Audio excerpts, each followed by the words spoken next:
What is up, everybody? It's Chris Hustles. Today we're locking in more plays on PrizePicks. You already know I got it open.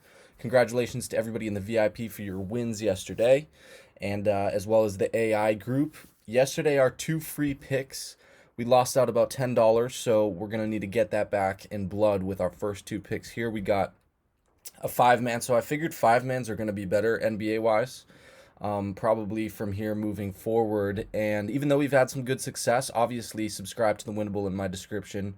Even if you just do the free, you're going to be making money per month. You make more money as you move up the ladder. So VIP, you're going to make even more money. And then AI is guaranteed every single month to bring in at least triple digits. So let's get into it here. Subscribe to me on YouTube as well, of course, because we've been putting out some bangers. I have history, if you look through my channel, of a lot of money being made. So I want to spread the wealth. I've been making a ton lately.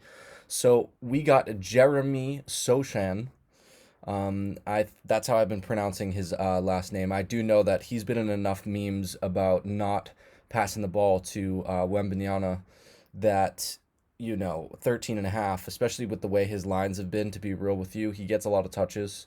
I think 13 and a half points isn't too much of a problem. I think Popovich, to be fair, has been, if you look at his last few, especially against the Celtics, his last few post-game interviews, he's been saying that he wants these guys to attack the rim more when their shooting's off. So even though he hasn't been shooting as well, scoring as much, I think not only does that improve the likelihood that he's going to be scoring more lately, but in the next couple games, but him, attacking the rim, getting to the rack, I think it worked for Vassell. He had 21 points in the second half against the Celtics, which made the over for us on our last card. So then we got Embiid, 33 and a half. I mean, he's front runner for MVP right now, right? He's got to be pretty darn close. If he isn't, 33 and a half should be no problem against Orlando. He's going to play a lot of minutes. Orlando's decent. Paolo Banchero, I think he's going to do his best to carry the team. And I think that they will not come out on top because Philly's a much better team. And then you got Tobias Harris. I think he will take up second in scoring tonight for the 76ers. He's making quite a bit of money, and he has not really performed at the level of a supermax player. So I think he's been actually the difference between them being a championship team and not. But anyway, over 16 and a half, that shouldn't be a problem for him. We got Tatum over 28, 30 point per game scorer, the only Celtic in history to average over 30 points per game, I believe. And if I think Larry Bird was second. And then we got Kelly Oubre Jr. over 11 and a half. He's good to go off any given night. I think he'll be third in scoring. We got Cole Anthony. 12 and a half is not bad for him. Porzingis 18, averaged 23 and a half last year. Michael Porter Jr. is, playing against Boston. I think he's going to be gunning the ball quite a bit.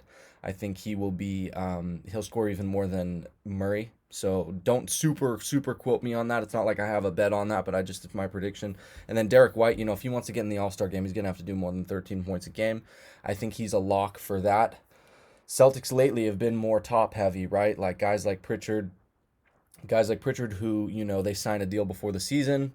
You expect him to play a lot of minutes. Now they're already talking about him being on the trade market. So I think their top 7 guys are going to be playing a ton of minutes. And I think that translates more naturally to more points, more shots taken. So I think these two cards, put at least $5 on them. I think we're very likely to 10x.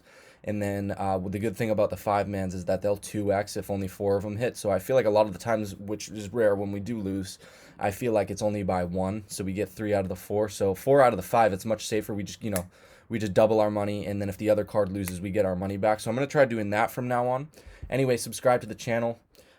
Somebody within the first 100 followers and subscribers is going to get a $100 gift card. We're almost there, so make sure you don't miss out. And obviously, I want to give you the daily updates on the free picks. So I will see you guys tomorrow with more NBA. And you guys have a great rest of your day. Let's make some money. Lock these plays in.